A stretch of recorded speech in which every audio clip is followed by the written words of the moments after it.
Hello and welcome everybody to the Interact Studio. My name is Mirage, and today we have a fantastic experience. We have three devs with us today. We're checking out State of Decay 2, checking out the public test server, and the new update soon to come out, Heart Attack. With me today we have Joe, Brant, and Geoffrey.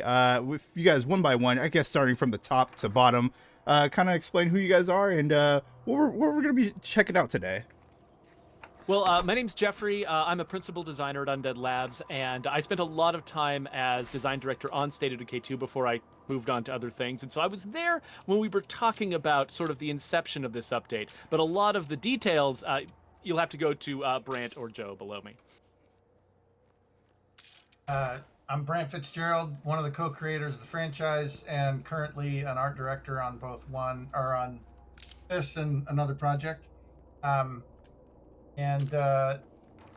Mostly I'm here because of my good looks. That's one ugly ass juggernaut. I'll refer a lot of the tougher questions to Joe.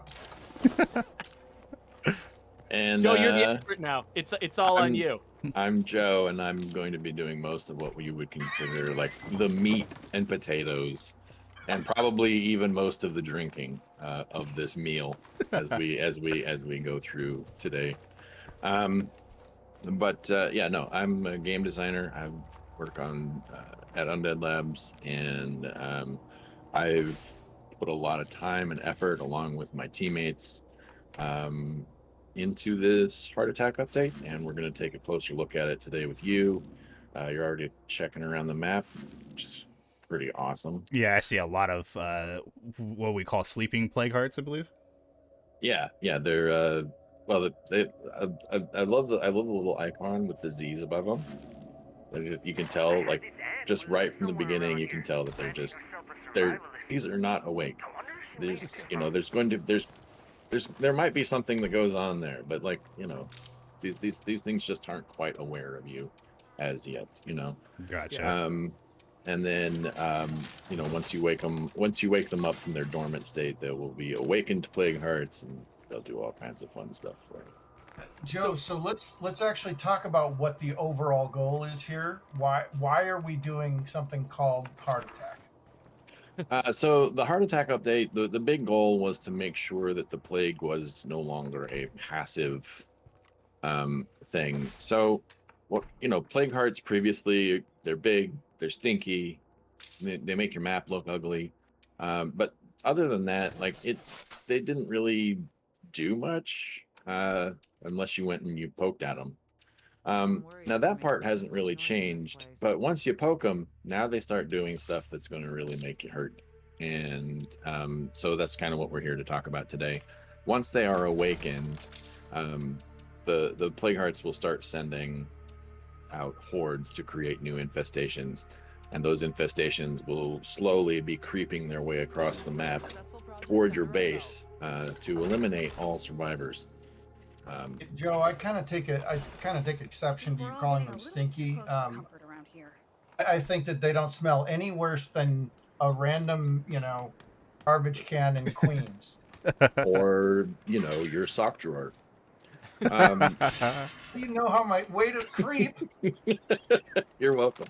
You've never been to my house, but now apparently you have. Speaking of creeping, I'm gonna need you to go and wake up one of those plague hearts. Now, the easiest way to wake up a plague heart is to either shoot it or hit it with your melee weapon. So, Anybody out there want to give me a hand here? that's what if you have a car, driving is obviously faster to get there. Oh yeah, definitely. Yeah.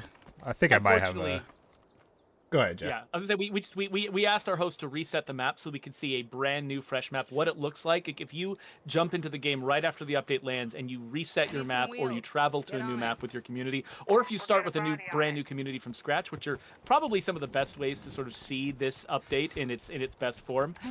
This is the experience you're gonna have. You're gonna have a bunch of sleeping plague hearts all the way across your map, and it's gonna be up to you to try to keep them asleep or wake them up if that's what you want to do. In this case, we want to wake them up because we want you to see what happens when you do that. Look at that beautiful car you got, though. Yeah, great. You definitely gotta love spending the supply or spending the influence for that. Yeah, one of the first cards we ever actually made for State of Decay 2. Like that was our first like official car. It was even in like at least a version of it. I think was in one of our earliest trailers as well, because it was the first one we built. Remember when it had the shark fin on top? Yeah. Oh, I had a shark fin. We should have kept that. All right, so it looks like you've already got a hostile enclave right there. You better keep Careful. moving. Oh, I was like, oh, we can stop them. We can stop them. And then, of course, I'm gonna go in the back seat. Yeah, no. We gotta go. Who knows? Maybe the plague will actually help you take them out once you open up the plague card. They didn't want me there. No, I think it's interesting just the role that vehicles have always played in the franchise, and certainly they start to play a more central role. I hope that you marked that van back there, because I've got a little aside that we might want to talk about for update 33. That has to do with some of our larger vehicles. Oh, there was a van back at the enclave over there. Yeah, back by the hostels. It's no fun. I'll definitely I wouldn't go get it. Yeah, I'll definitely keep that in now, mind. Yeah, I need to go up here and take a right. Yeah. But there's been a lot of it that's gone into this, and so the vehicles we'll talk about later. But we're about to go up here and we're gonna wake up this plague heart. Now you only want to do like one shot or one hit and then get out of there, because we want to give it a little time to grow. Are you reading me, hon? Obviously the optimal strategy here would just be come in, wipe this thing out, and move on. But what happens if you wake it up? Well, that's what we want. That's what you want to see today, and that's kind of what the heart attack update is about. Is what happens when things don't quite go according to plan. So Joe, right now the plague hearts are all dormant on the map, which means they're not going to be receiving infestations. Whoa, they're not going to be attacking you. And so most of the time you're going to want most of them to stay asleep. So one way to wake one up is to do what we just did, which is run in and go and attack something. Yep. But what other things could you do that would wake up a plague heart? What should the player avoid if they don't want to wake one up?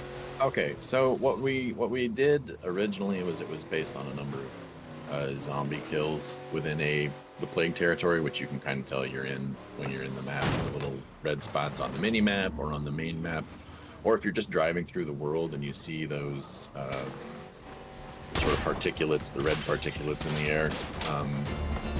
That's another way that you know you're in plague territory. But if you are just killing zombies inside of plague territory, it will wake up a plague heart unless the zombies are not aware of you. So as long as you have some kind of stealth kill going on, you won't be able to wake those up. Gotcha. Oh, look at that. I actually had another card. Okay, so killing a zombie when that zombie is not aware of you until he's dead. That's how you can function inside of plague territory without waking up plague hearts. But if you're just running around killing zombies willy-nilly, you're probably going to wake up the nearby plague heart. So like if you said your name, oh dang it, it's Mirage. It's Mirage, yeah. Mirage. I was like, that's not the name that I'd say. Okay, so Mirage here, if he was to walk into another one of those plague territories after switching off of this very tired survivor, yeah, and use some of those Molotovs, like run around, collect a whole bunch of zombies, and then use the Molotovs to burn them to the ground, you'd probably see something. There are a couple things that we do want to see. One is how do we wake up the plague hearts, and there's also a new warning system. So like once you get close to waking up a plague heart, it will warn you that it's about to wake up, and then it will also there's a little bit of a window between the time that you get the warning and where you can actually wake it up. So we've made it a little bit challenging, especially on difficulties that are not lethal, to wake these things up, largely because of player feedback. We try to listen to our players as much as possible. One of the reasons why we have our playtest realm to begin with is to get some of that feedback and to start implementing things into the game. And so we've made some changes from our original implementation of this. So that's why you can stealth kill zombies without waking them up, and you can do pretty much anything that you want as long as you are careful and that the zombies don't see you. And even if they do see you, you can always just choose to not kill them. I know that's anathema in most in most games that have zombies in them, but in this case, it's actually kind of a good way to survive, is to choose the ones that you have to kill versus the ones that you don't. And just go crazy. But if you're not in plague territory, if you're not in one of those red stained parts of the map, and you don't see the plague particulate in the air, you can probably just go wild on the zombies in those places, right? Because that's not going to be relevant to waking plague hearts. Absolutely. As long as you are not in plague territory, it's not going to wake up a plague heart. Now that there you go. There's your infesting horde. So you see that little notification over on the side. That means that you've actually seen it. So if you go over there, that's what it looks like on the map. Gotcha. And each one has a screamer, a couple of bloaters to keep you from just running them over with a car, and then a good smattering of zombies. You noticed that it was about 12. Yeah, it was quite a bit, definitely. Yeah, it's not a small number. All right, so you can wipe out that horde before it gets to wherever it's going, which in this case is to create a new infestation. To keep it from creating an infestation, so you could manage hordes, or you can let it get to the go and infest the site. And then you can handle it from there. I would prefer we not kill any infestations, because if we kill any infestations, it's not gonna seed anymore for a really long time. Gotcha. All right, we'll definitely let that one go then. Our base We'll just let it fester. Base is very dark right now. I'm waiting for that generator. I thought I was building one, and man, my shot is off right now. The lights won't be coming on during the day anyway. You'll be all right. That's why we make flashlights. That's what they're for. Yeah, up on the D-pad for those that are brand new to the game. Or if you're playing on keyboard and mouse, yeah, you might have to look at your key bindings for that. I think it's F for flashlight. F for flashlight? Got it. Yeah.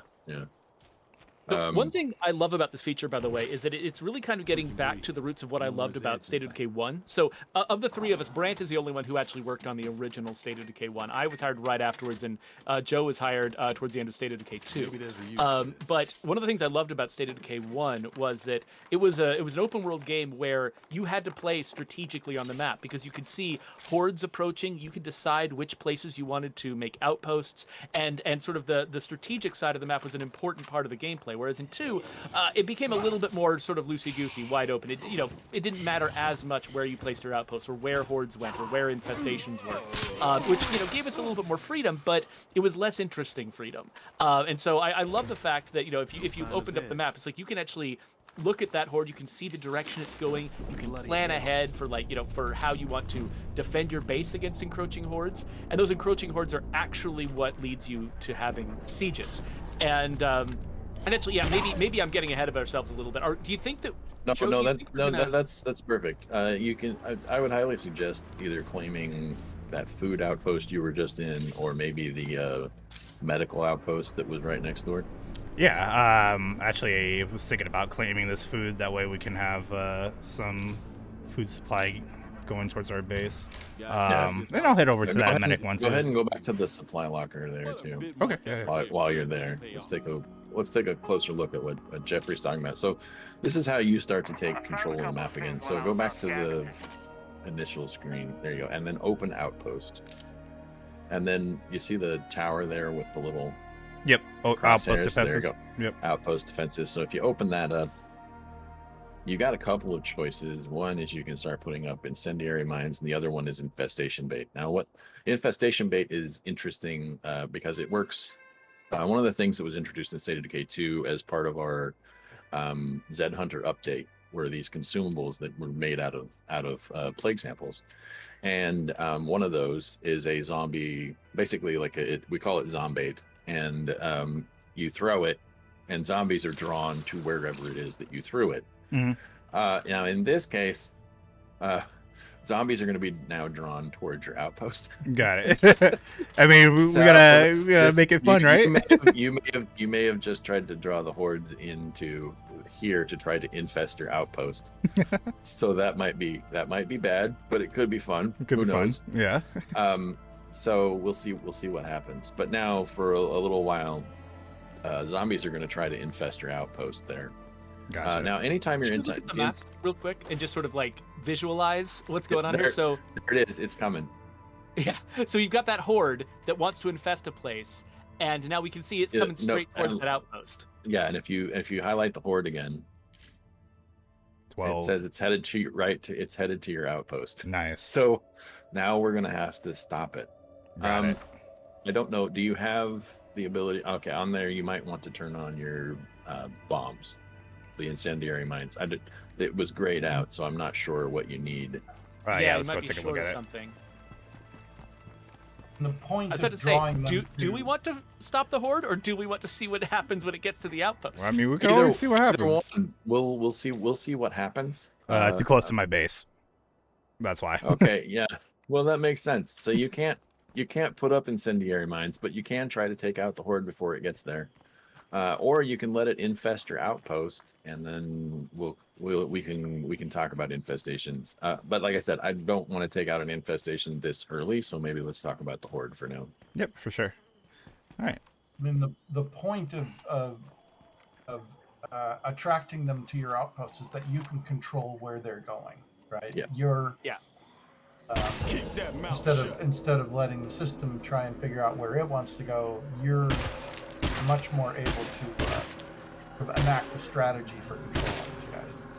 Yeah, because I think historically, like in the previous one has a versions of the helmet. game, attacks on your base, sieges, they were sort of they were just on a clock. They were just on a schedule. Every however many minutes, we would basically attempt to make a siege happen at your base. And there were some things that could prevent it, but by and large, you were just seeing them regularly, almost no matter what you did.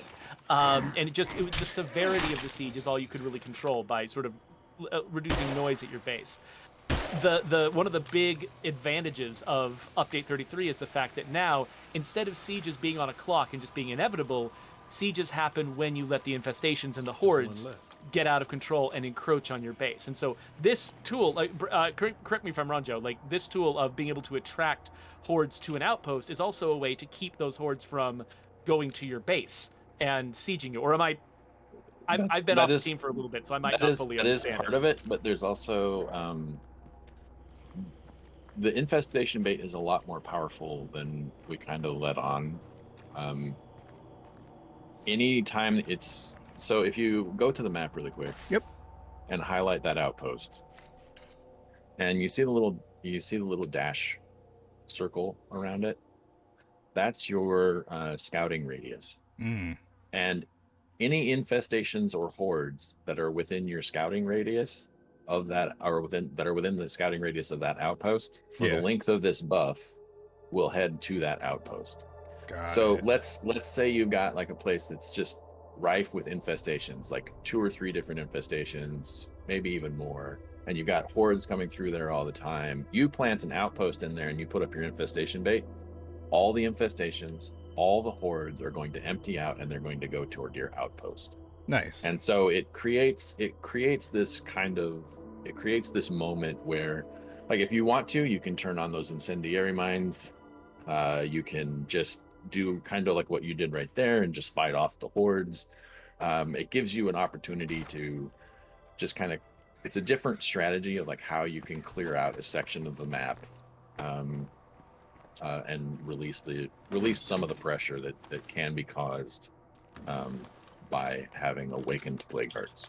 Yeah, it makes sense. I mean, definitely a good tool to use, especially if, like, you say you don't have the firepower, or if, like, say all your characters are tired in your community, you don't want to hunt out all these infestations. Hey, let me just go plant these mines, let our other outposts handle it, instead of, possibly putting yourself at risk. So I like it. Exactly. And it means that you can be proactive. Instead of just basically having to sit and wait passively for the game to decide that it's time for a siege or it's time for an infestation, you can take the initiative. You can say, no, I'm going to decide what happens, and it's going to be this. And it kind of transforms our game from being one where it's an open world game where you're running around and a lot of random, unpredictable, uncontrollable things are happening. Now it's much more of a strategy game where you look at that map and you make strategic choices, and you can take some initiative, take some control over how things play out. I like it. Oh, Yeah, and that's essentially what we were trying to accomplish, was to give the players more control while still trying to maintain the randomness of the game, right? You know, you never know when a horde is gonna pop up. That's still true, but the hordes that are specifically for infestations and for sieges and all of that stuff, those kind of they happen on a more predictable schedule now, and it is entirely up to you how you handle it, and it is entirely up to you whether or not they even exist. So I just need a second to it you know, it's much more strategic. There are much more interesting choices that you can make in terms of how to address the plague. I like it. Joe, speaking of sieges, one of the big criticisms of State of Decay 2 is that sometimes our sieges were like, oh, 2 zombies. Ooh, I'm so scared. Yeah. Like 4 zombies in a minute. Ooh. Right. I came all the way home for this. And of course, all of your characters are like, oh my god, there's another wave coming in, and it's like, it's like 2 zombies. It didn't even take you 5 seconds. Like, what are you talking about? And then another thing that we probably need to talk about today, for our long-term players, because they were so we'll say disenchanted with the siege experience, as Brant was pointing out. We introduced this thing called the Haven device in update 26, which basically like got rid of all sieges once you had access to it. Well, you know, that's kind of problematic when we finally do get around to fixing up the infestations and sieges, and then you've got this thing that just completely would undermine the entire feature. So we've made some changes to that device as well, but that's more. But that's more like that's more just we came up with the Haven device because people weren't enjoying sieges, and so we gave them a way to never have to experience them. And then we finally updated the system so that it is a more enjoyable and more challenging experience. So we had to find a way to solve that problem too, and so we had to. I really hate this phrase, but you know, we had to take the Nerf bat to it. So it doesn't stop all sieges from happening. It allows the sieges to happen, but it's helpful during the early stages of a siege. So it like basically eliminates some of the work you got to do to defend yourself. But with this new system, like if you don't want to ever have to defend yourself against a siege, you've got the power to prevent sieges. So it's like instead of needing the Haven device to prevent sieges from happening, we've given you a bunch of other ways to prevent sieges from happening, and then we let the Haven device do its own thing. You know, it still definitely does stuff. It just doesn't do the same stuff. Yeah, it still kills zombies that come close to your base, and it'll eliminate hordes that are passing by. You know, it does a lot of things to still help keep you safe. It's not as strong as it used to be. Doesn't turn off an entire feature. Right. And so, you know, that was another part of what went into this, and the wave balancing and all of that. Those are more interesting. The rewards are more interesting. If you do actually allow sieges to happen, you now gain prestige, which is our currency that came out with Daybreak, right? Where it's like you can buy Red Talon. It's the currency. It's the currency that you use for Red Talon, and so you know, you have influence, which is one of our currencies, and then you have prestige, which you can use to either recruit Red Talon operators, or you can buy items from the Red Talon trader that you call in via the radio. All kinds of things. So what was previously only available from Daybreak if you have many sieges, you can start to buy some of that stuff using stuff from the main game. Gotcha. So Daybreak, by the way, for those in the audience who don't know, it was an expansion that basically included a separate game mode, which is all about defending against this ridiculous siege. And so now basically you don't, so you can still go to, if you want to get prestige as fast as possible, you can still definitely go and survive those sieges in Daybreak, and you will still get, that's the fastest way to get prestige. But you know, Red Talon is also paying attention now to the sieges that you defend against in your own, you know, normal game, and they'll reward you with that too. Gotcha. Yeah, and the unlocks that happened in Daybreak, those are still only available in Daybreak. It's not quite a death knell on the entire mode. So That's true. Like a lot of the stuff that you can buy with prestige, the way to unlock, you know, more variety, amongst the things that you can use that currency for, you unlock that stuff by playing Daybreak. So it's still important. It's just not, you know, you don't need to grind it forever in order to get any prestige at all. You've got all options now.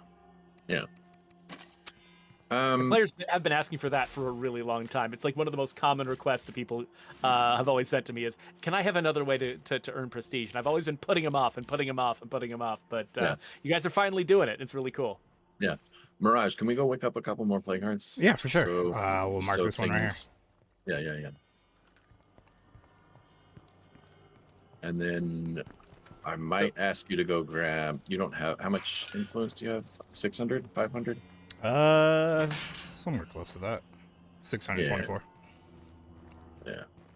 We need about 1,000 for what I wanted to do, but that's okay. We'll try to find us. We'll try to find a cell tower. Yeah, I think that's on me. I was building all those outposts.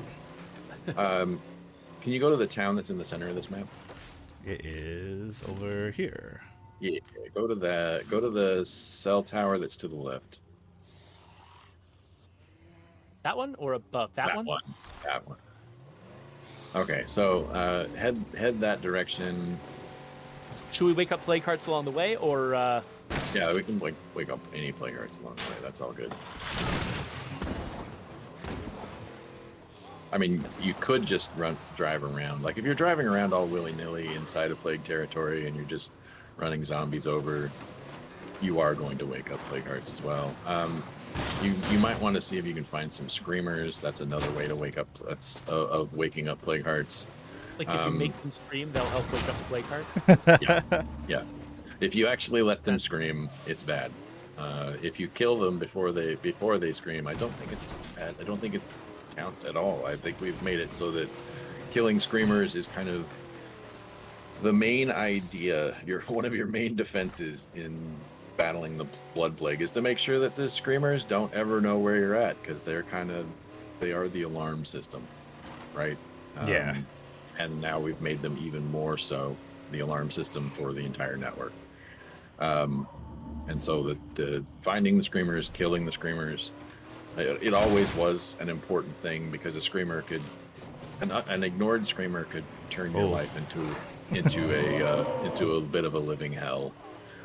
Not that you aren't already, since you're in the apocalypse, but you know, if you ignored a screamer to your detriment, like, you know, you got a couple ferals on you, and then you got a screamer out there, and the screamers keep screaming, you're going to find more ferals, right? Yeah. Yeah. Go back and run over the rest of those zombies, except for the bloater. Turning around. Oh, all these guys. All of these former people. Look at them. They used to be people. There's your warning. Yep. So a nearby plague heart stirs. We're going to ignore that warning, and we're going to be completely ignorant of. Oh, there we go. And then, now we've woken up a plague heart. But it even in Dread, it took a little while. You can see, like, you got the warning. You still had to kill a couple more. Once you get the warning, if you move out, the plague heart will, the dormant plague heart will, its awareness will go back down. And so it, you know, you can kind of play this interesting game where it's almost awake, and then you just go away, and then you come back, and it's almost awake again, and then you come back, or you can just wake them all up and watch what happens, which is So this I think one, that's the way I'm going to play. so this one right now is Awaken, as we can see Yeah. highlighted in the top left corner. And then you said you wanted to go to that cell tower, correct? But we needed, When you mark in yellow, yeah. yeah, we needed quite a bit of influence as our car is starting to smoke. I think it's. Oh, that is Oh, not crap. good. What happened? Doing more than Fucking smoking. Brant, I think that's a you problem. All right. Well, there I goes our think- car. I think your car just Joe, it's tough being this hot. Yeah. right. That's a problem I can't fix. I think that's a. My guess is the roadway is up a little bit. Yeah, on that just map. just a little bit up right there. I mean, it was a rocky road. You know, I'm not gonna blame the development right there. That's how rocky roads are. Well, I mean, Go ahead. the story that I like to tell when people complain about bugs in games Time to reload. was that, like, in 2015 I read a Kotaku article about somebody who had found more new bugs in Super Mario Brothers, right? Like one of the foundational games of games, you know, the one that came with the Nintendo Entertainment System, with Duck Hunt. People were still 30 years later finding bugs in that particular masterpiece of a game. And it's just like, every game ships with bugs. Some of them are just more destructive than others. Ow, my legs. Ow. That one's not a bug. That was just Yeah, that was just me. falling That off was the user error. cliff. That one's definitely pet. Ow. Oh, Now you've gotten tackled. Oh man. You know, if only we had a car. Right.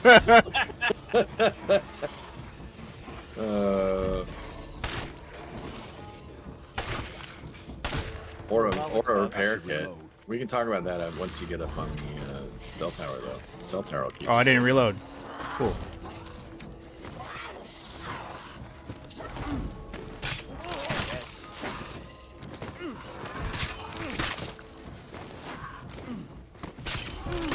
You know, we had to thin the waves a little bit. Yeah. No problem. All right. Cell those tower. zombies were all aware, so you are within plague territory, I believe, of a dormant heart. So those all are counting toward awakening. You haven't We're in the brought clear up for any now, warnings yet. But it's So not safe with a plague. go ahead and climb it. And then we'll look around.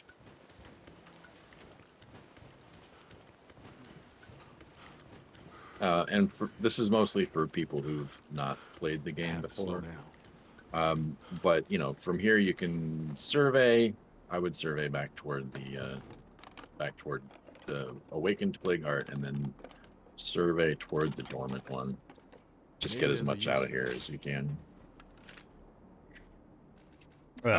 You said the dormant one or the one that we woke up? Both of them. So that's the one that's awakened over there, right? Now there's no real difference in the surveys that you're going to notice between the different plague hearts, but for those of you out there who might be new to State of Decay, you'll see that some of these buildings are outlined in white, some of them are outlined in red. The ones that are outlined in red are within plague territory. So if you fight anywhere near those, that means that you're probably We're always putting looking for yourself four at wheels risk and a working of loader, right? waking up a plague heart if you're killing zombies that are aware of you. Nothing more And to so see here. this kind of helps identify the battle area. Let's get your car back. Yeah, there's for sure. always If there's that always car a was- repair kit. if that car was in the middle of a physics problem, though, are we going to be know. regretting that? It might be a very interesting, even more interesting bug on top of a bug. It'll be great. Let's try and get it back so that we don't have to spend more influence. For sure. And we're really far away from that repair van anyway. I had no idea that we were going to completely destroy your communities by sitting down and playing with you, right? Not at all, you know. Got one character with possible broken legs. Got, you know, another character that just won't go to sleep, and you know, our car is trashed. So it's See kind of how fun much actually fun to it be is to talking play about. with the devs? Oh yeah, definitely tons of. Not I'm in, just- we I'm just we want to saying. go to the garage. Oh yeah, the mechanic one. Yeah. I need to get out of here first off. Yeah. Yeah, there is one up closer to the town. Yeah. Keep following that road towards your car, and then you take a right on the once you get to the main road. So I was just going to point out that it's kind of fun to be talking about Plague Territory like it's old news, when that also was a post-release feature. Like when this game first came out, Plague Hearts were just scattered all over the map, and they had kind of zero strategic significance to the way the player spread across the map, except that those particular buildings that they were in, the player couldn't claim those buildings till they killed the Plague Heart. And that was kind of it. And the player couldn't complete the final legacy mission until they killed the Plague Hearts. But otherwise, you didn't have to strategize around Plague Hearts at all. And so Plague Territory was sort of the first update that we made that really sort of impacted the strategy around Plague Hearts, where instead of being able to, for instance, claim an outpost right next to the Plague Heart, so you have a place to sort of replenish and change characters and refresh yourself while you're fighting that Plague Heart. You can't do that anymore because now Plague Hearts have this bubble of area around them where you can't claim stuff. You can't claim bases, you can't claim outposts. That is enemy territory. So you had to, when we added Plague Territory, you had to fight Plague Hearts in order to take over the map. And that helped sort of make the Plague Hearts, serve a genuine purpose in the strategy of the game, but it still made them really passive. They were fighting it, they were turtling up, fighting a defensive war against you, but you were always the aggressor. Now that you have this sort of back and forth where sometimes you're the aggressor, but sometimes they're the aggressor, it turns them into a more legit enemy. Like it feels like you're actually contending with an opponent in this game, whereas historically, the world was always your oyster. I didn't see it on the map. You're Where was looking it? for Oh yeah, there it the- is. Yeah. Yeah, that's the Right one. there. Seconds out of whatever. But no, and Geoffrey mentioned Plague Territory, which was update 25, and interesting little internal note. The development on the Infestation and Sieges was actually happening at around the same time, and then we ended up postponing the Infestations and Sieges part of the update because it was supposed to be all a complete rework of how this was going to go, and they were supposed to be closer together. But our initial results for Infestations and Sieges came back as not necessarily what we wanted it to be from the community, and so we postponed it, and then we postponed it again because we got more feedback, and then we just kept going down the line. And it's nice to finally ship this after all of these things. And so kudos where kudos belong, Geoffrey. This was between you and Eric a long time ago, I think. Yeah, so Eric Anderson, who is the associate product director and the person who kind of led the charge for a lot of this update. Yeah, he and I were working together at the time that we put out a lot of possibilities on the table of ways that we can improve the game. We specifically just wanted to improve the experience that the player had with the game as a strategic simulation of the zombie apocalypse, because there's a lot of ways in which this is our game has a lot in common with other open world games, right? Where you just got a big open world, you can drive any direction you want to, and that sheer freedom is a huge part of the positive experience that you're having. But State of Decay sort of has this promise to it where it's got the simulated world, simulated zombies. There's so much room that you can imagine for the simulation of this world to get more interesting, for the systems that you're interacting with to get more interesting.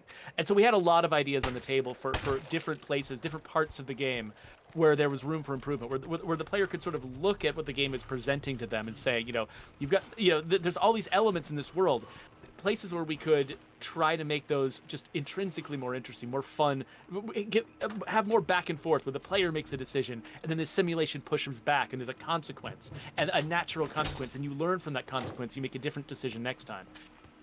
We want to have more and more of that get into this zombie apocalypse simulator. And so yeah, I mean, I ended up, moving on to do other things. I was not around for most of the development of this update, but it's been really fun to sort of look at it from the outside as folks on the team have been sort of, trying things, testing them out with the audience, listening to audience feedback, and trying to hone a version of this competition basically with the zombies that you've got going on that was really going to work. So I'm really excited. Like, I've been sort of waiting with bated breath for the update to come out so that I can play it, on my own like retail machine, and sort of take all of my communities that I've been developing for years and pit them against this brand new challenge that I got to be there for the inception of it, but other people developed it, which means that I get to enjoy it as a player just like everybody else. All right, yeah, so we needed 1,000, right, for that cell tower, correct? No, wait. We wanted 1,000 for the water tower. You For only the need water 400 tower. for the cell tower. For the cell tower, however, we do need to kill a plague heart. Yeah. Do you want me to take out one nearby, or? Yeah. So, for people who may not know what plague territory is, Geoffrey kind of explained how it works. Anything that's within the plague territory, you can't claim. So we'll have to take out the plague heart that is claiming that cell tower in its territory. No, I think it's the one to your left, the dormant one. Plague hearts get mad when you kill a plague heart? If they are within the same, if they overlap each other. Yeah, if the plague territory of one heart overlaps the actual heart of another, the actual heart, yes. So people who play on Nightmare and Lethal, you need to be careful. And I'm unapologetically happy that you have to be you have to go loaded for bear, because as you attack one plague heart, you're going to wake up the nearby ones. So you either need to try to take them out as a group or run away real fast.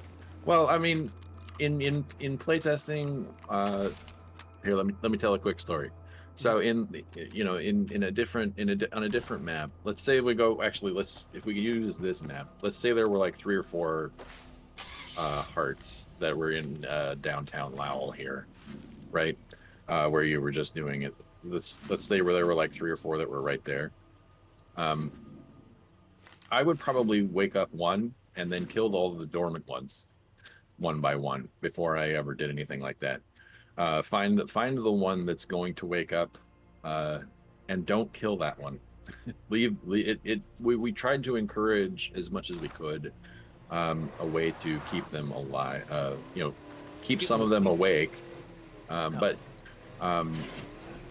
For players who want more of a challenge, we definitely don't want you to be turning this off completely, right? You can still do it if you're careful, but for those of you who want to play on Nightmare or Lethal, we still want you to die once in a while. It's not. This is a little dark. I feel like that should have been a bullet on the back of the box. We want you to die. Signed, Undead Labs. I want to make something very clear. That is Joe wants you to die. The company is not under. Yeah, we want your community to live. We just want a few characters to become zombified. Okay, is that better? Is that a better description? Part of the experience. It's part of the fantasy. What good is having permadeath if people don't become zombies?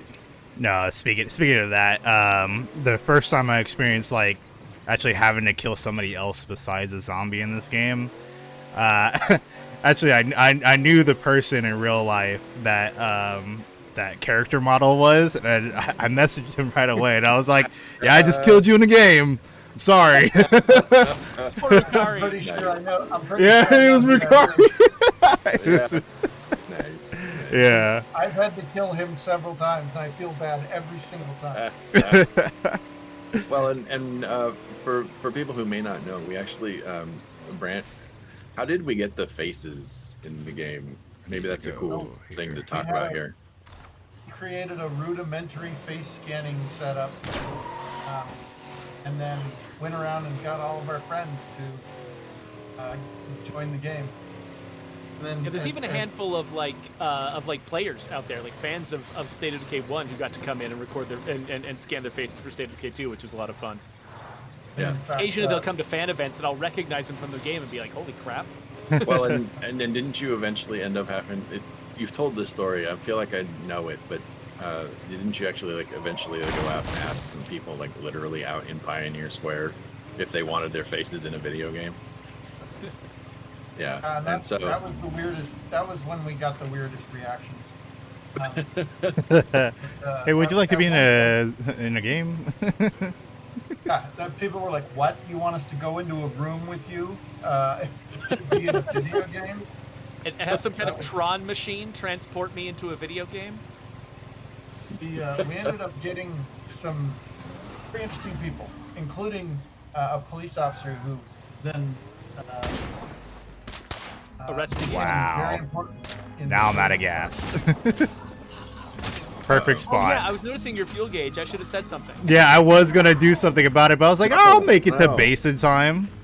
no. This is what State of Decay is all about right here. Yeah. It's there's the story that you're supposed to go after, right? Like, you could go meet the bounty broker if you really wanted to, but you're driving around, you just ran out of gas, and now your entire story, instead of being about going to meet the bounty broker, is how do I get another can of gas?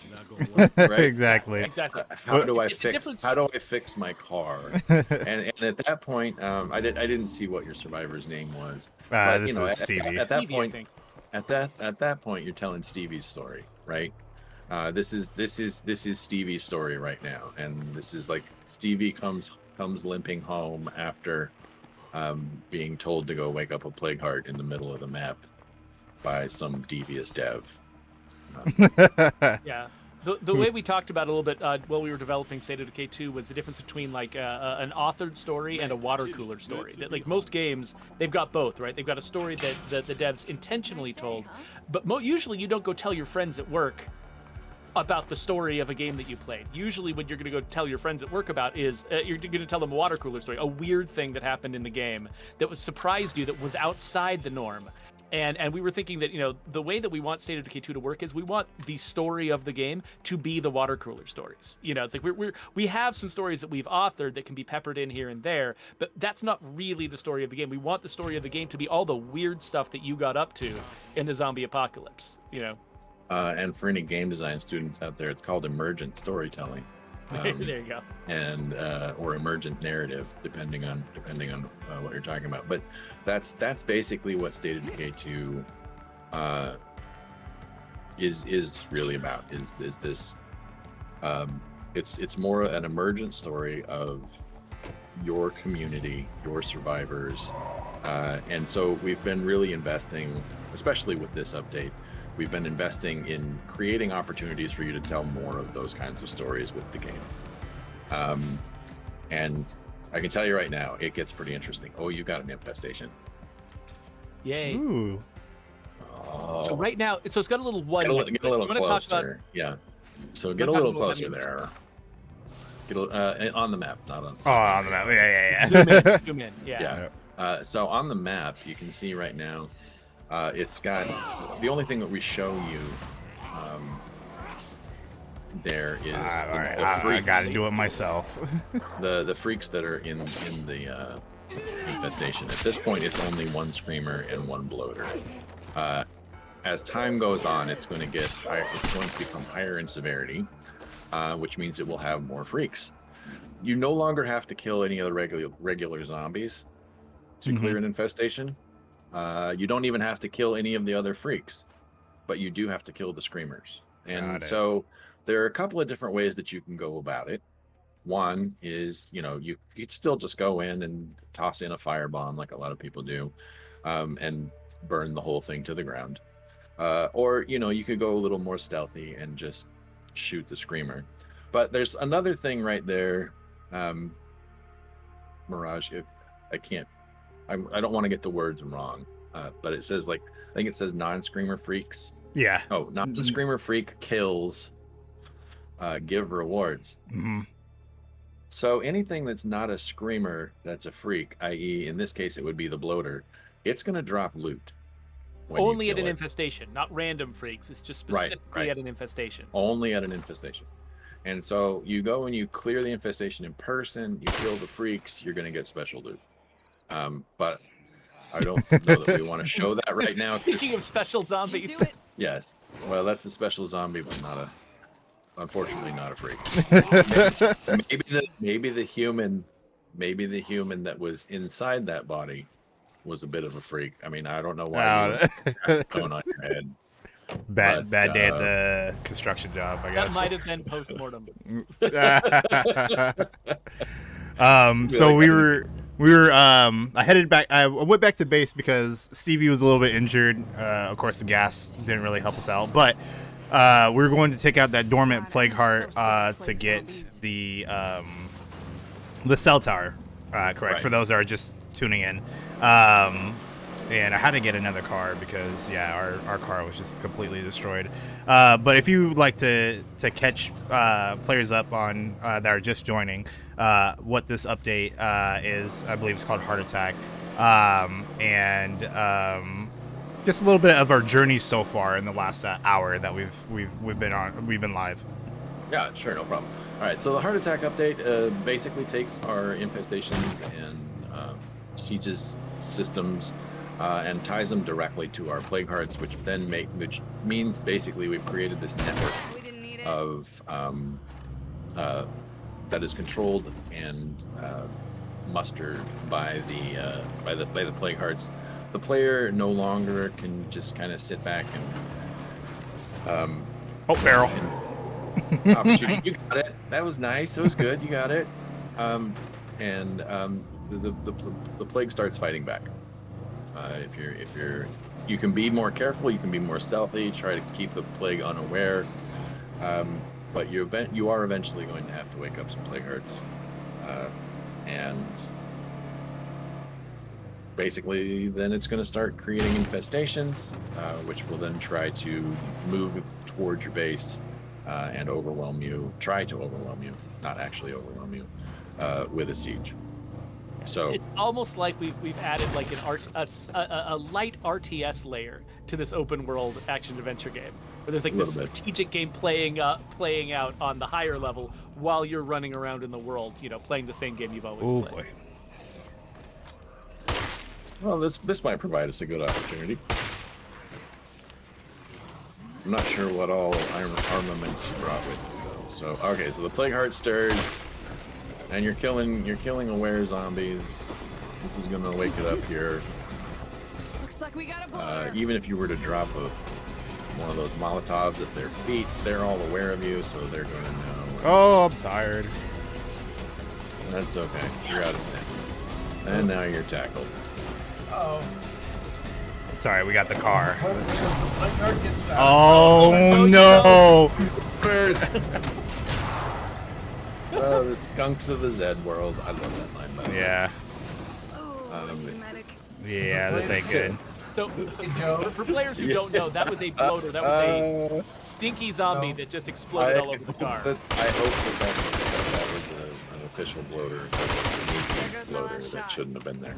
I mean, it's nighttime. Who knows what's going on? Right. What's up, Brant? Was that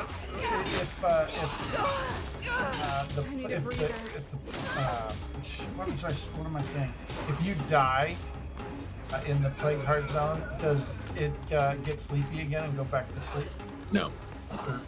You're once they are awake, they are awake. It's not that it's necessarily aware of the individual character. It's that it's aware of your community and the threat to its own existence. And so essentially, the heart attack, basically, like you attack a heart, it's going to attack back. That's kind of where the name comes from.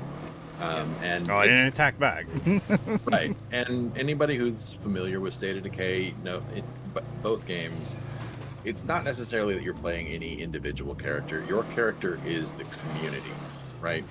Geoffrey mentioned your RTS. Like most RTSs, you've got a base. You're building up your own stuff. Your little individual units, they're probably gonna die as you go through the whole level. No different here, right? Like you're probably gonna get close to death with some of your characters, if not full-on death with some of your characters. Yeah. Right about here. Like this. And so, you know, you got to learn to sort of maintain, like, what are you going to do strategically to get out of here? And so, you know, we were supposed to be, you know, this was supposed to be. I didn't catch the character's name here, but sorry. Sierra. This was supposed to be Sierra takes out a plague heart. This ends up being Sierra doesn't even get in the door. Right. And so like we had for headlights, by the way. Yeah. And so like that's an interesting story. You're like, oh God, I was trying really hard to go take out this plague heart, but now like I have to run home. We need to find more gas. I should probably visit the infirmary. Yeah. And now you know, now we've got this whole emergent story around Sierra and what happened with said plague heart. Yeah, unfortunately. Now that plague heart is awake, and that plague heart can start spawning hordes and infestations. Now the map is more dangerous because Sierra had to flee. Yeah. And so, like, your actions now have more like, basically, we've sort of set up more mousetraps out in the world. Like, there's more things that you can do that have consequences now that can lead to further stories. Yeah. And so, you know, these were the things that we were trying to set up. This is the interesting scenario. These are the choices that you make. There are now consequences to said choices. It does look like once we resolve this story, we should probably actually head up to the upper northwest corner. As Brant was talking about, it looks like you might actually have a couple of parts that are overlapping. Well, it's not much. On the map. There we go. And then we can talk a little bit more about waking hearts up. Yeah. Yeah, I definitely want to get rid of Sierra here in a bit. Okay, so you said on the map we got hearts that are overlapping. Well, if you don't get rid of Sierra, the plague will do it for you. Yeah, Don't worry. definitely. It looks like we If got you go to the another- northwest corner, yeah, he was looking at that. There are some Those four hearts that all kind of touch each other. Mhm. Mostly Yeah, those two I at think the top, those two. Yeah. So if you go to the one that's right above there. Yeah. So you'll see how those overlap Yes. each other, and it says threats 2 for that site. Mhm. If you kill one of those hearts, it's going to wake up the other heart. Gotcha. So yeah, once we're geared up to fight, maybe that's the heart we should go after instead of the previous heart. Let's just make as many hearts awake on this map as possible. As possible. How's our little baby infestation doing over there? Is it growing? The Is one it- that's over is it here past 1? is that 2 now. Oh, that's a crash. Is it at 2 or is it Is at that- 3? Because it looks like it's got a horde coming in. Yeah, it does have a horde coming in, definitely. Yeah. Good. Oh, man. Things are getting interesting. Yeah, one of my favorite things is like being out in the dark, not seeing anything, then turning my headlights, and suddenly 3 bloaters are right in front of me. Yeah, and they that just is- like shine like little cave fish. And it's like they're like attracted to my vehicle. Like they don't want to go anywhere else. Well, I It mean, definitely has jump scares. It's not ones that we've planned. yeah. No, but the bloaters are they're particularly bad for vehicles. That gas, and then when you get the plague variants, the gas plus the plague, it just gets ugly really fast if you run over a bloater. Don't do it. Yeah, Don't do it. don't do it. For those that just saw what happened earlier, yeah, don't do that. Yeah, that's a definite easy way to die. What's the song? Dumb ways to die. Yeah, there it is. Yep. Yeah. Anyway, All right, let's I'm go hearing ahead. a lot of background noise, by the way. I'm not sure. I think that's the fan from Joe. oh, I'm sorry. No, I you're thought okay. were. Yeah, Let me I think only kill recently that. started hearing it. Let me kill that really quick. Yeah, no problem. You got time. I'm. I mean, you don't have to do any violence to it. Oh. He's about to go grab his baseball bat and just like.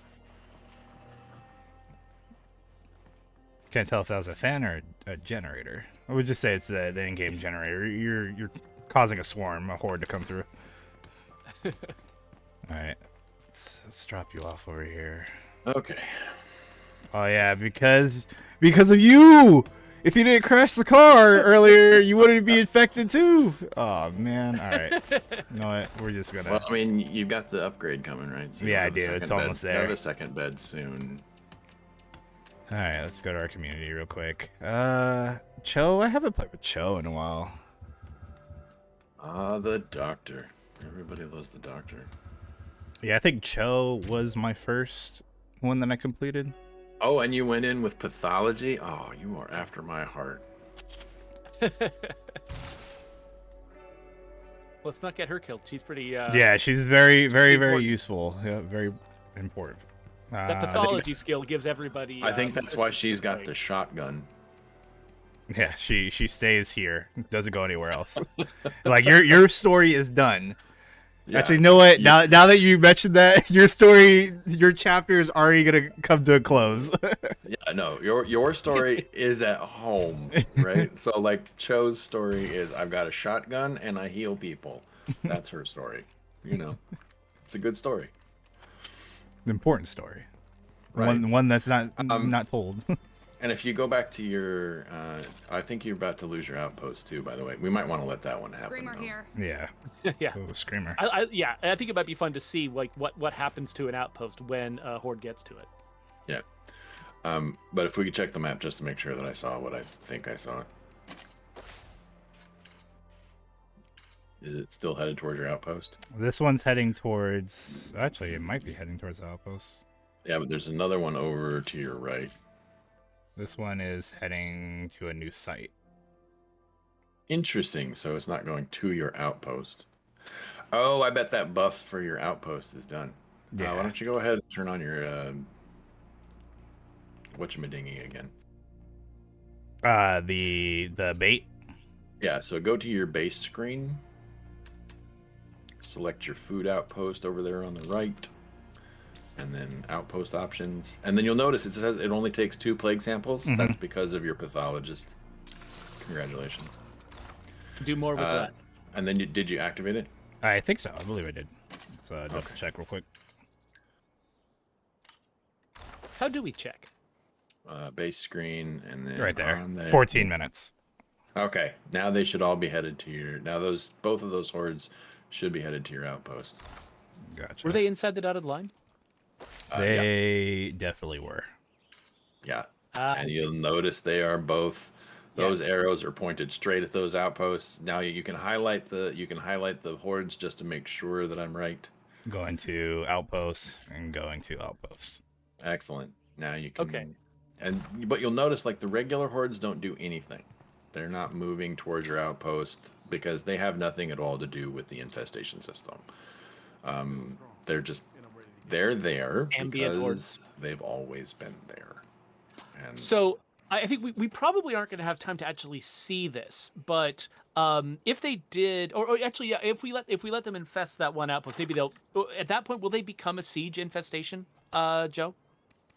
that close to your base, I would hope so.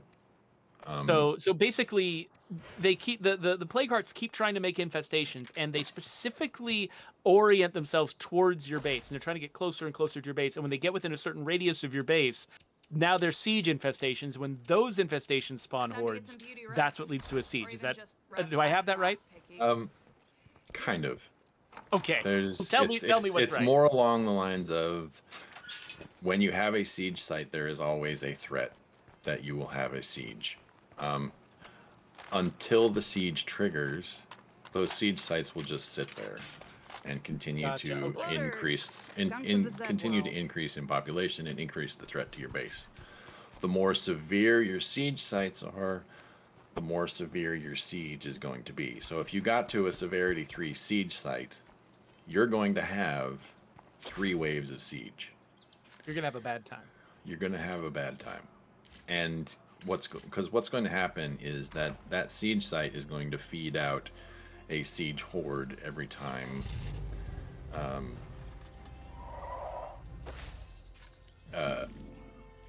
that the wave comes out. It's going to tick down to 2, and then that'll send out a siege horde, and then it'll tick down to 1, and it'll send out another. But after it sends out another siege horde, and then it'll send out its final siege horde, which dissipates the infestation. but it's all going to be at your home. Where those hordes are. That screamer didn't like that. Yeah, screamers don't like people very much. You know, I feel for them. Our fuel outpost. What? Has been infested. Your fuel outpost. Yeah. Oh, food outpost. Food outpost. I can't read. I'm sorry. So Okay. now, so does that mean that now he is not getting the benefit of that No. outpost? Now look. Yes, you're not getting the benefit of the outpost, and because there were 2 that came in, it's a severity 2 infestation. Yeah. Wait. You're gonna want to go back. Yeah, I was trying to get away from the zombies. All right, here we go. Okay, so then it looks like that one's not actually a siege site, which is good. So maybe A step closer before it would be. no, it's probably just that I don't know that it's allowed. I don't think that that's allowed to create a siege site. That particular. Oh, like if an outpost gets infested, it's not allowed to become a siege site? No, it might be that, or it might be that the infestation bait can't create a siege site. Oh, okay. That makes sense. But if you look, that's probably a severity 3 infestation by now. Yep. Okay, Because go. 3 hordes been in there. Yeah, so you'll notice it's got 2 ferals. Go loaded for bear, please. All right, so we have 2 ferals, 3 screamers, and 1 bloater. Now all you have to do is kill the screamers. Okay. But Oh, that's too close. I say that, but really what's going to end up happening is those ferals are going to know you're there, and so you're going to have to kill the three screamers with 2 ferals and a bloater, all knowing that you are there, and so you're probably going to have to kill the ferals. And the faster you do this, the better off we all are. To get closer.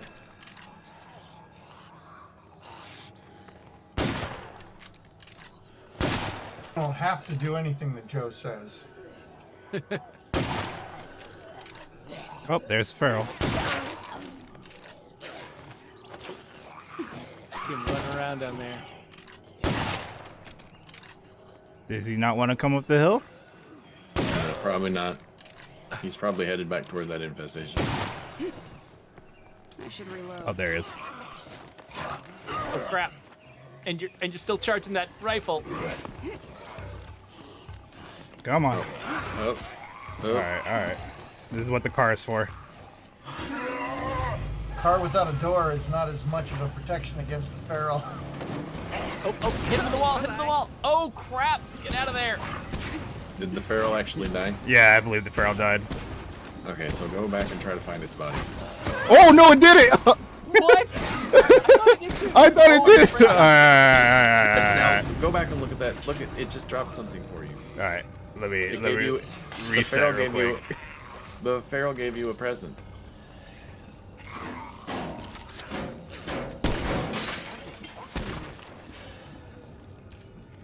I love the gore in this game. Gouts of blood. All right.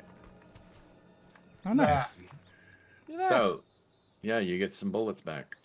He wrapped it up for you Thank too. How you. convenient. I know, how convenient. Nice Right? little present. Before he became a Consider it, feral, yeah. he must have kept something in his pocket, Yeah. and it's useful for you. So anyway, those are the rewards that you can start to get.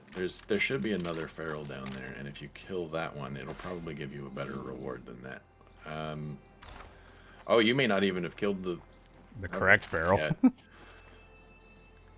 pay no attention to that one. Anyway, yeah, you might want to get closer just to make sure that the infestation stuff actually spawns, and you might want to get that shotgun back up. All right, here we go. Do you have, This close. yeah, do you have more than? Whoa! See, I tend to think of like these regular zombies as nothing more than noise, and I tend to leave them alone. You might want to run past them. There's another feral coming. Wow, and then you actually got me. Come here, feral. Take that, you feral fuck. Now look at that.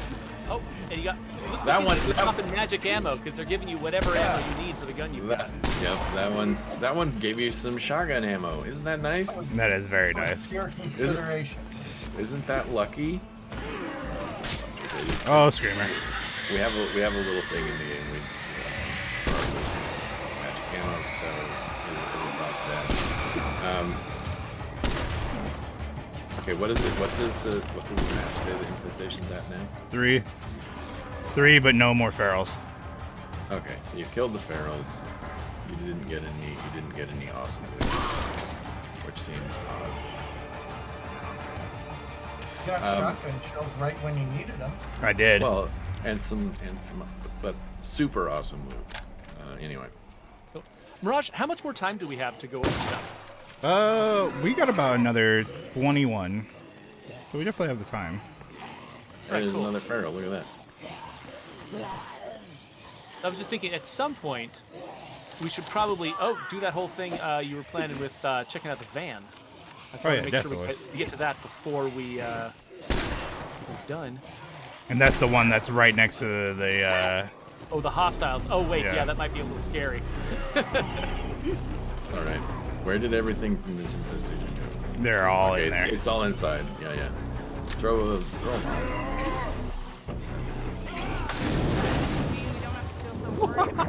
There was a bloater in there, I guess. Bloater was taking a break. Bloater gas is flammable, so... Now go pick up all the stuff that just dropped. Because the bloater also is supposed to drop stuff. Chance. And hitting a bloater with Molotov is a way to... And some shotgun rounds. Saw a Some more shotgun. So more shotgun rounds. Yeah. Nice. We're closed. Sorry. Yeah. No pizza today. Oh, okay. Sorry. I guess you wanted some pizza. Yeah, They shotguns wanted- are nice because even though you can't easily kill an armored zombie with them, they at least tend to knock them down, so you can run up and execute them instead. Except for when you knock them down and their feet are up in the air. Probably should not try Then you to just laugh. execute You just those. laugh at them and point. Yeah. All right. So we got shotguns. Let's take a look. The infestation is gone, so we're good. The outpost is still ours. For those that are wondering, you can see Yeah, it. and now that you've cleared out that infestation, it's going to be a while before any new infestations form. So at this point, if you were behind the curve or you were feeling behind the curve, you've now bought yourself a little bit of time where you can start to fight back a little bit. Either beat back the infestations, go in and take out a plague heart, just regroup. Which you might want to do anyway because you want to go get that van. It's super awesome. All right, let's go get that van. I think I want to grab a gun before that. It seems like when I was trying to take them out with the 22 earlier, they were eating those They're- bullets. They're a little resistant. Yeah. Yeah. When you're fighting humans, like basically most characters in this game, most zombies in this game, don't actually have health. It's just if you get a headshot, you kill them, and if you don't, you don't. And in melee, it's like a percentage chance of whether or not you're going to kill them unless you do an execution move, which goes straight for their head. Humans and juggernauts and I think ferals are a little different. Like they actually do. No, I think it's just humans and juggernauts and plague hearts. That's the third one. They actually do have hit points, and so the caliber of bullet you're shooting them with, whether that or not your gun has a break on it, like stuff like that actually really matters to fighting humans. So a 22, yeah, they'll take a bunch of 22 hits without going down, but 7.62 or Yeah. you know, that Which kind I of thing will believe make a I difference. have. 45 Stevie, you're Or still hurt. You know, a 40 millimeter 40 grenade 40. launcher. or a 40 millimeter grenade launcher. An RPG. That's a lot of millimeters. Nuke the site from orbit. It's the only way to be sure. Right? Yep. All right, we're gonna just go ahead and try this out. See how it goes. Apparently, Sierra has my 50 cal. All right. So Go ahead and open your radio really quick. There are a couple of things. One thing we might want to go to infestations, just below supply drops there, and then scout infestations. So this sends one of your people out on a scouting mission, and so they're driving right now. They've got in about 5 minutes they'll be home, but right now they're out driving around one of your cars. one of them. A little hand wavy here, like they're In our driving around one imagination. of your cars, which is why it costs fuel. They're driving their secret car that they keep behind the shed and no one else knows about. Right. or this motorcycle. That maybe, yeah, it's the only way we got a motorcycle in the game. You heard it here first from Joe. Joe just confirmed there's motorcycles in the game. Yeah, but you can't drive them. It's only for scouting missions, and you never get to see them. Just to be clear, there's no motorcycles. Just don't at me. No motorcycles. Do that. So now they're out scouting. Now you noticed that when you opened your radio, there was also another option. Yeah. And that they're was shooting already. and that was to destroy the destroy infestations. Yes. If you go behind the building, they'll probably not shoot at you very well. Just ate that no, one to the no. dome. Not that building, but their actual building. Oh, their actual building. Gotcha. Yeah. Oh, look, there's a Barrel over feral. there. Careful. Oh, they're shooting at you. Yep, they are shooting at me now. How'd They you might get actually me? hit, like, oh, It's a zombie. They do that shoulder tackle thing. good dodge. Yeah, the only thing about her is her stamina is not great. Now just hop that wall. Or get caught. Or get caught again. We're out. Leave me alone. If you can get close and you can spam them with bullets or shotgun shells before they have a chance to react, shoot them on the ground and that kind of stuff, that'll kind of blitz them. That'll Try to make a climb up difference. too. If he aggroes them, they'll try and climb up after him. Oh, okay. So you could have a nice little private battle up here. Well, it's not so much of a battle. It should just blow their heads off as they come up. Yeah. Shoot in the head when they come up, when they pop up. Yeah. You wanted me to show. Whoa. You wanted me No, to you- show something in the menu? Yeah. Well, Go ahead and open your radio real quick. Yeah. Go to infestations. So there's another way. Like if you're really good at keeping up your ammo resources and so on, you notice that only has like a 15-minute cooldown. You can eliminate your infestations via the radio. So if you're not necessarily the most confident in your combat abilities to beat back the infestations, but you're really good at maintaining resources and maintaining the community, you now have a different way of taking care of them. Go ahead and hit that one. It'll cost you 1 ammo, but now one of your folks back at home, they're being sent out to destroy an infestation. It's going to be the one that's closest to your base.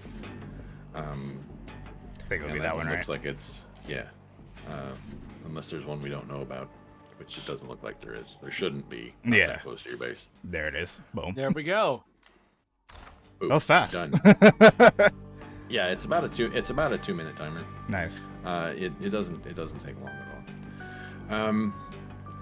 Do But we you actually might- need to kill these guys, or are we just trying to go No. get a van? We just trying to can just get the van. Yep. Okay. Just get the van. Trying I to see would if not we- drop off of that edge though. Wow. How do you know? How do you know? Leave me alone. Oh wow. Nice. Okay. You got Oh, one of but everybody, yeah, Yeah, got one yeah. of them. Nice. But you And now know, you're dropping in on the zombies. It'll be great. It'll be great. Oh, Oh, they're fighting yeah. the zombies. we'll just Awesome. hang out and just watch them. Help the zombies out. Or save your ammo. Yeah, I'm just gonna watch. They're helping me out. In case I go down there and. Looks like you've got a smart one though. And you set it up. Watch with out. that. Here we go.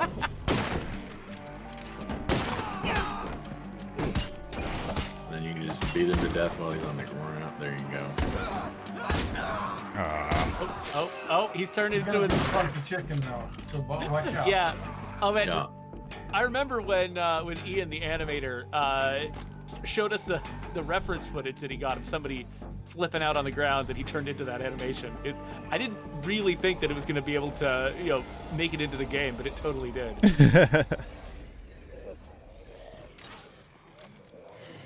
And then you get. It's always bad when you pick up their weapons and you realize they've been out shooting you with pistols. With pistols, exactly. Can I get down, you guys? Can? I think if you run fast. Yeah. There we go. If you just dodge immediately and then run fast, you're probably fine. Okay, thanks. You want to go the other direction though. Yeah. Just trying to get away Tell from him what these. to do, Joe. Yeah, breaking sight lines. It's good.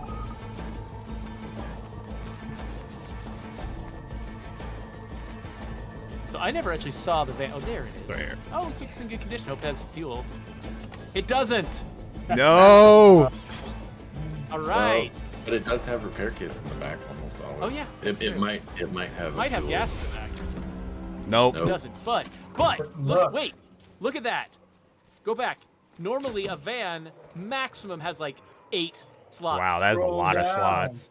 You got Yeah. a scroll bar. You got so many slots. Yeah, you got about 12 in that That is a particular lot. van, and when you upgrade it to the Vandito, you get 15.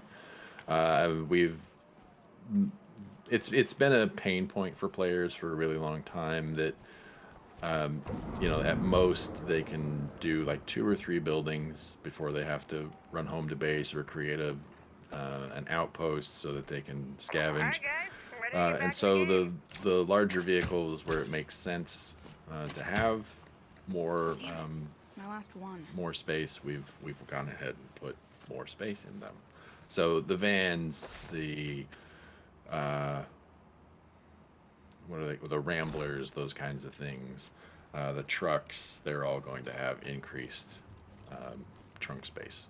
Nice. Hey. No, that is definitely very useful. Yeah, and did I say SUVs? did. Ramblers, vans. Might have missed That the would SUV. require me to be listening to you, Joe. I don't know. Well, thanks, Geoffrey. Ashwagon. Break.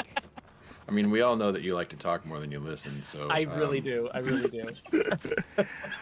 So we have about 10 more minutes. Any last minute things that you guys can think of that you guys wanted to tell players new or that have been playing State of Decay too for a while? So, Go ahead, Joe. new players, welcome to the new Oh, normal. that's heavy. Like, this is kind of the direction that we seem to be heading with State of Decay 2. We've really enjoyed developing this, and we're getting a lot of positive feedback in the PTR in terms of the changes that we've been making, and certainly with the latest iteration of this. And so this is the future of State of Decay 2, and we think you'll like it. Yeah, I mean, this this is a very different game from the game that came out in 2018. You know, there's just a lot more going on this map, and this is a different kind of game from every other sort of open world, action game that's out there. There's this strategic layer, both collecting resources, building your base, outfitting your community, and also now engaging with this kind of semi-intelligent enemy in the playing cards. So there's so much going on. Like if you've been delaying trying out State of Decay 2 because you weren't sure there was enough in the game, this might be a good time to see if we cross the threshold for you. Yeah, no, definitely. Like you guys have been saying, I've played this game for a while and had multiple different communities, and you guys seen the different legacies that we've done. Even playing on Dread right now felt challenging, and it felt fresh. It felt new. It definitely felt like, playing a game of chess now with basically being able to control the infestations, where they go. If I want to actually wake up a heart and actually, let it, infest a couple locations. I'm definitely liking that. And then definitely the reward drops, as you mentioned, by getting, the ammo that I needed for the gun that I had. And, as you mentioned before, there's also those magic, ones that we're also looking for. But, no, I'm definitely, I'm liking it. And then I think we had Brant. I think we missed out on Brant. Yeah. Well, I mean, it's been great to see this product develop. Like Geoffrey said, it's a completely different game, and this has been a journey that has been both for the developers and with our community. We've really benefited from a great relationship with our community members, who have sort of shared their hopes and dreams, and sometimes those cross with ours, and sometimes we can make them happen. But they trust us, and we trust them.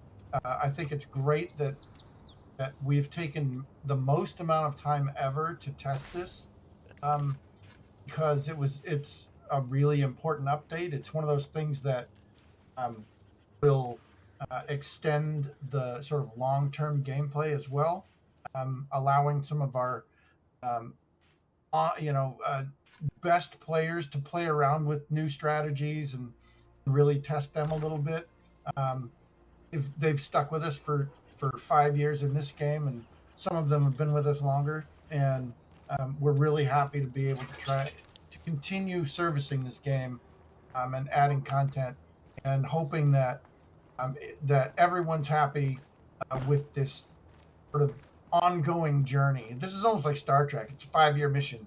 We're finding new stuff. So, though I probably just obligated Microsoft to pay for saying something because I said the name Star Trek. Oh, that's twice. You guys should see this Shoot. outpost.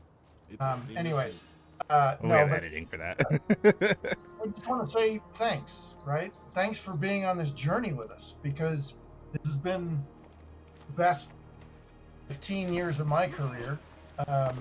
From the day I pitched this to watching it grow, watching other people become passionate about it. It's just been the best, thing I could ever imagine for this game. So hopefully we continue to grow and continue to make people happy and continue to get people And that's the immersed last in man. the world of State of Decay. Nice. Well, we didn't get to take out those plague hearts that were up there, but we'll definitely leave that to the community and the rest of the players. Building your communities here in State of Decay 2. The public test server is available for everyone, correct? If I'm not wrong, Joe. It's available for anyone who owns the game on Steam. Yeah, it's an alternate build of the game there, though. By the time a lot of people watch this, this is all going to be in the main build of the game, and so you don't even have to switch to the public test realm. You'll be able to play this, just in the regular old game. Yep. So Well, and if I may, Mhm. it's kind of a different way of. I want to add in a few points here. Yeah. I have played thousands of hours of State of Decay 2, and that's not even counting what I've done, the amount that I've played for work. I have loved this game since about a month before it was released, and I have seen all of its iterations and growth. But I haven't touched this game in about a month because I'm just waiting for this update.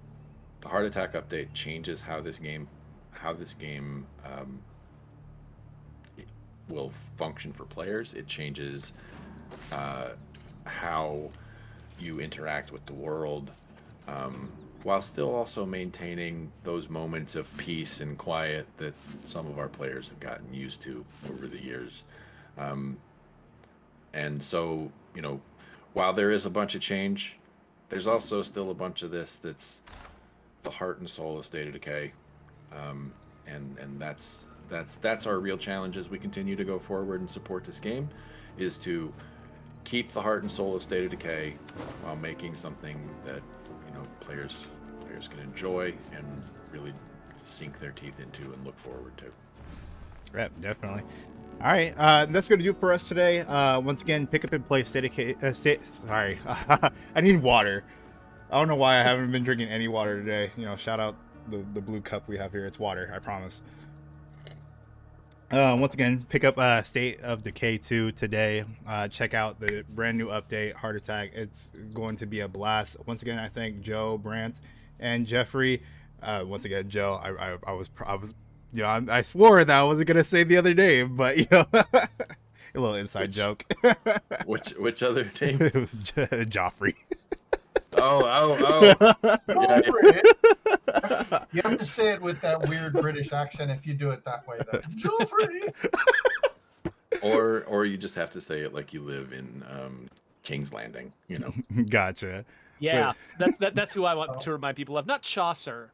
But I had a blast checking out the new update with you guys. Once again, I wish we could have taken out those other play cards. But like I said, we're gonna leave it up to you guys, the community. Once again, thank you again for tuning in and checking out State of Decay 2 with us. But we'll see you guys all next time. My name is Mirage here at the Interactive Studio, and I'll see you guys all next time. Adios. Thanks, Mirage. Thanks, man. Yeah, thanks.